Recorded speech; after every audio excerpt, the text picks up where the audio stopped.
നമസ്കാരം. Raf talk ഫുട്ബോളിലേക്ക് അവർക്കും സ്വാഗതം. റിയാദ് സീസൺ കപ്പിന്റെ ഫൈനൽ എന്ന് വിശേഷിപ്പിക്കാവുന്ന പോരാട്ടം കാത്തിരിക്കുകയാണ് അൽ നസറിന്റെയും അൽ ഹിലാലിന്റെയും ആരാധകർ. ട്രോഫി അന്ന് ആര് കൊണ്ടുപോകും? അത് ഫെബ്രുവരി 8 നടക്കുന്ന അൽ നസർ വേഴ്സസ് അൽ ഹിലാൽ പോരാട്ടത്തിൽ ട്രോഫി ആര് കൊണ്ടുപോകും എന്നുള്ളതാണ് ഇനി അറിയേണ്ടത്.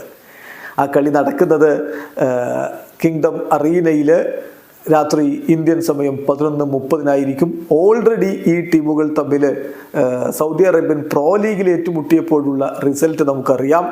3-0 അൽ നസറിനെ അന്ന് അൽ ഹിലാൽ പരാജയപ്പെടുത്തിയിരുന്നു. എന്നാൽ അറബ് ക്ലബ് ചാമ്പ്യൻസ് കപ്പിൽ 1-2 അൽ ഹിലാലിനെ പരാജയപ്പെടുത്തിക്കൊണ്ട് അൽ നസർ കിരീടം കൊണ്ടുപോയിരുന്നു. വീണ്ടും ഒരു കിരീട പോരാട്ടം.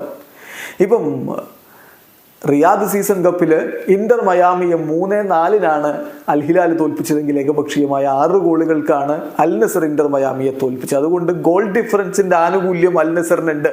ഈ കളി അൽ നസർ സമനിലയിൽ പിരിഞ്ഞാൽ പോലും കിരീടം അവർക്കായിരിക്കും. വിജയിച്ചാലും കിരീടം അവർക്ക് കൊണ്ടുപോകാൻ പറ്റും. അതല്ല അൽ ഹിലാലാണ് വിജയിക്കുന്നതെങ്കിൽ കിരീടം അവരുടെ കയ്യിലിരിക്കും. തുർക്കി അൽ ഷെയ്ഖ് കഴിഞ്ഞ ദിവസം പ്രഖ്യാപിക്കുകയുണ്ടായി, the cup will be ready for the champion on Thursday എന്ന്. അതായത് വരുന്ന വ്യാഴാഴ്ചയാണ് പോരാട്ടം. അന്നത്തേക്ക് ട്രോഫി റെഡിയാണ്, ചാമ്പ്യന്മാർക്ക് ട്രോഫി ഉണ്ടാവും.